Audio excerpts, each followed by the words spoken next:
தமிழே, உனக்கு என் முதல் வணக்கம். மண்ணுலகமெல்லாம் பொன்னுலகமாக மாறிடும் வேலை, அது மாலையின் லீலை. செந்நிறவானம் பொன்னிறம் தன்னை சிந்துவதாலே அது மின்னிடும் சோலை. தேன் பாயும் சோலை இளம் தென்றல் வேலை, மான் பாய்வதாலே மயங்கும் தன்னாலே என்றார் பட்டுக்கொட்டையார். அவ்வளவு இயற்கையில் அழகு பொருந்திருக்கக்கூடிய நம்மளுடைய கடலூருக்கு வந்திருக்கக்கூடிய மக்களுக்கும் நடுவருக்கும் பேச்சாளர் பெருமக்கள் அத்தனை பேருக்கும் என்னுடைய வணக்கத்தை தெரிவித்துக் கொள்கிறேன். நடுவர் அவர்களே, நீங்க காதல் பண்ணியிருக்கீங்களா? எல்லாருக்கும் அந்தந்த பருவத்தில் வர்றதான். காதல் பண்ணியிருந்தா பாக்கியசாலி, இல்லைன்னா நான் சொல்ல விரும்பல. ஓஹோ. சங்க காலம் தொட்டு இந்த காலம் வரைக்கும் காதல்னால தான் மக்களுக்கிடையே மகிழ்ச்சி பிறக்குதுன்னு நான் சொல்றேங்க. சங்க காலத்தை எடுத்துட்டீங்கன்னா கலித்தொகையில குறிஞ்சி நிலத்தில் வாழக்கூடிய தலைவன் வந்து தலைவியை பார்க்க போறான். அது அந்த கவிஞர் எவ்வளோ அழகா சொல்லியிருப்பார் தெரியுமா?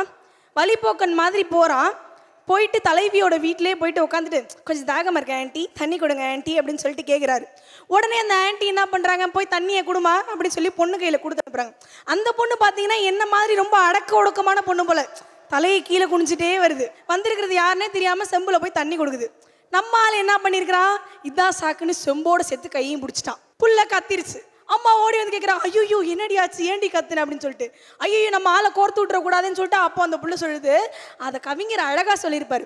உண்ட நீர் விக்கினான் என்றவள் உரைக்க, தாயோ தலைவனது முதுகினை தடவை கொடுக்க, கடைக்கண் கொள்வான் போல் நோக்கினான் அக்கல்வன் மகன் அப்படின்னு சொல்லிட்டு. அவங்க சொன்ன மாதிரி சங்க காலத்தில் அழகான விஷயம் இருக்குங்க. காதலிக்காக காதலன் 2 மணி நேரம் காத்திருக்கான். காதலி வரலைன்னு கோபமாக போயிட்டான். மறுநாள் காதலி வந்தோடனே கோபத்தோடு இருக்கான். அப்போ ஏன் கோபமாக இருக்க, ஏன் நேரத்து நீ வரல, உனக்கா 2 மணி நேரம் காத்திருந்தேன்.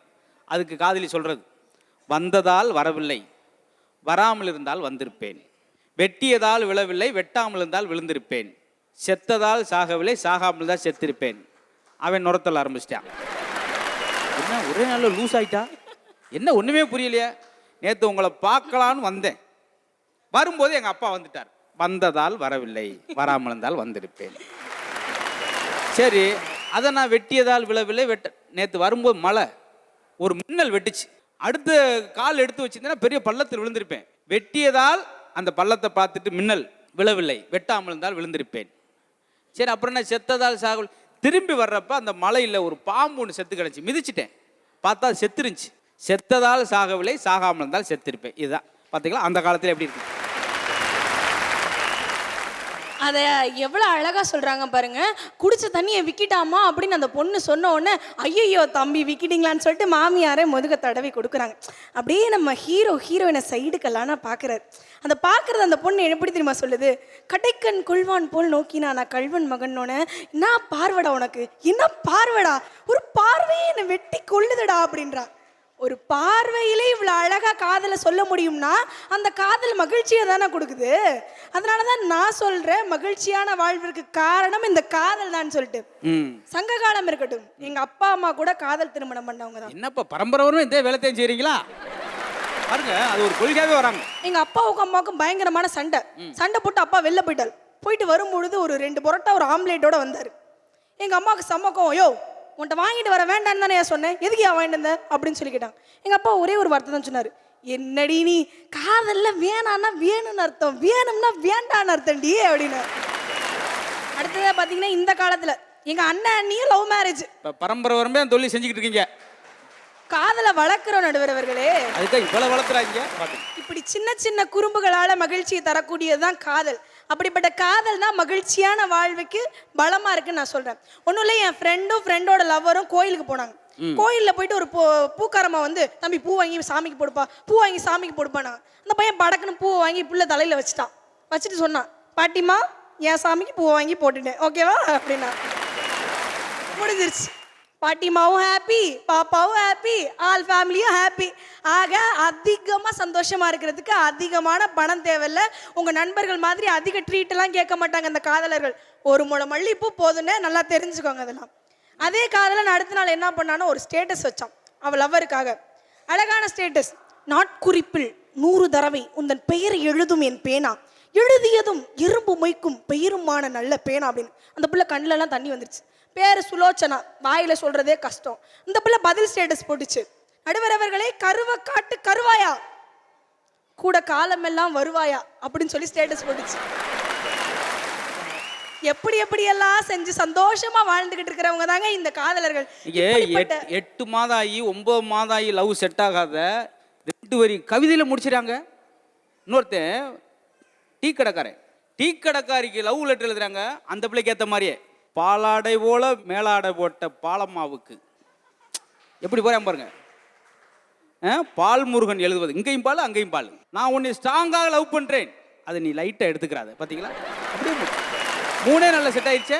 சிலர் மாங்குன்னு அங்கே பார்த்து இங்கே பார்த்து ஒன்றும் தெரியாது. இன்னொருத்தி இதை பார்த்துட்டு நான் கடற்கரையாக இருந்தேன், அவள் அலையாக வந்து மோதுவாள் என்று. கோயில் பிரசாதமாக இருந்தேன், விபூதியாக அள்ளி அள்ளி பூசுவாள் என்று. நல்ல பாடலாக இருந்தேன், பாடுவாள் என்று. யாருக்கு தெரியப்பட அடுத்தவனோடு ஓடுவாள் என்று முடிஞ்சு அவிசம்.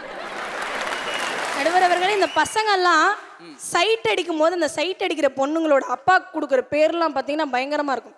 கொப்பரை தேங்காய், கொத்தமல்லி மண்டையா, அப்புறம் விளக்கப்பாறை சௌக்கியமா, இப்படிலாம் கேட்பான். அதே சைட் அடிக்கிற பொண்ணு ஓகே சொல்லி லவ்வை கமிட் ஆகிட்டான்னு வச்சுக்கோங்களேன். உங்க அப்பாவுக்கு என்ன பேர் வச்சிருக்காங்க? எனக்கு அப்படி யாரும் சிக்கல, அதனால பேர் வைக்கல. அப்படியே அவங்க கமிட் ஆன அப்பாக்களுக்கு அப்படியே கொடுக்குற மரியாதையை பார்க்கணும். மாமா சாப்பிட்டாராமா, மாமா என்ன பண்ணிட்டு இருக்காரு, ஐயோ இருமுறை சத்தம் கேட்குது, மாமாவா இருக்க போது போய் பாருமா. எப்படி ஒரே வார்த்தையில மொத்த குடும்பத்துக்கு மரியாதை கொடுக்கறது கூட கற்றுக் கொடுக்குறது இந்த காதல் தான். அதனால தான் சொல்றேங்க, மகிழ்ச்சியான வாழ்க்கைக்கு அடித்தளம்ன்றது இந்த காதல் தான் சொல்லிட்டு. ஒன்றும் இல்லை, பசங்கள்லாம் நீங்கள் சொன்னீங்க பொண்ணுங்களுக்கெல்லாம் வந்து நாங்கள் செலவு பண்ணியே தான் ஆகுறோம், செலவு பண்ணுறோம். ஒன்றும் இல்லை, உண்மையாக காதலிக்கிற ஒரு பொண்ணு பட்டு புடவையோ இல்லை வந்து ஐஃபோனையோ ஆடிக்காரையோ எதிர்பார்க்க மாட்டான். அவன் லவ்வர் அழகாக கூப்பிடுற அம்முமா அப்படின்ற ஒரு வார்த்தைக்காக தாங்க எதிர்பார்ப்பான். ஒரு பையன் எழுதியிருந்தான், கண்ணசச்சா கண்ணுக்குள்ள கலவரம், நீ காதலுக்கு ஓகே சொன்னா திருமணம், காசு இருந்தால் சொந்த பந்தம் கூட வரும், உன் கட்டழகை பார்க்கும்போதே போதை வரும் எழுதியிருந்தான். பார்த்தீங்களா, அவனுக்கு பேரையே முழுசா எழுத தெரியாது. அவனை கூட கவிஞனா மாத்துறது இந்த மாதிரி காதல் தான். இறுதியாக நம்மளுடைய எதிரணியில் இருக்கிறவர்களுக்கும் எதிர்த்தாப்புல இருக்கிறவங்களுக்கும் காதல்னா என்ன, காதல் பண்ணுறது எப்படின்றத மட்டும் சொல்லி முடிச்சுக்கலான் இருக்கிறேன். உண்மையாக இவங்களுக்கெல்லாம் காதல் பண்ண தெரியாதனால தான் நட்புன்னு பேசிக்கிட்டு இருக்கிறாங்க. காதலிக்கிறதுக்கு எந்த விதமான குவாலிஃபிகேஷன் தெரியல, ஒரே ஒரு குவாலிஃபிகேஷன் இருந்தால் மட்டும் போதும், அடிமை ஆக்கிக்க தெரிஞ்சிருக்கணும். நடுவரவர்களே, அடிமை ஆக்கினோன்னா அடி கும்முன்னு கும்மி அந்த அடிமை ஆக்கிறது கிடையாது, அன்பால் அடிமையாக்கிக்க தெரிஞ்சிருக்கணும். அப்படி அன்பால் அடிமையாக்கி தெரிஞ்சவங்களுடைய காதல் வாழ்நாள் முழுக்க நீடிக்கும், அவர்கள் இறந்த பிறகும் வரலாறு பேசும். எனவே எல்லாரும் காதலிங்க, மகிழ்ச்சியான வாழ்க்கைக்கு பலமா இருக்கிறது இந்த காதல் தான் சொல்லி என்னுடைய பேச்சை நிறைவு செய்கிறேன். நன்றி, வணக்கம். தொடக்க பேச்சாளர்கள் அப்படி கொஞ்சம் அங்கங்கே சோர்வாவாங்க, ஆனால் அது இல்லாமல் அப்படி அழகாக மேனேஜ் பண்ணியிருக்காங்க. இப்போ நடைமுறையில் இப்போ இருக்கிற பிரச்சனைகளை பேசுகிறது ஒரு வகை, அப்படி இலக்கியத்தில் எல்லாம் தொட்டு பேசுகிறது அது ஒரு வகை. அந்த வகையில் நிறைய விஷயங்களை சொல்லி காதல் அந்த அணிக்கு ரொம்ப வலிமை சேர்த்துருக்காங்க நர்மதா. இந்த அணியினுடைய நிறைவு பேச்சாளர் இப்போ வரப்போகிறாங்க. தாமரை கொடி அவங்களுக்கு நல்ல ஒரு அற்புதமான ஒரு கரகோஷம் கொடுத்தாங்க.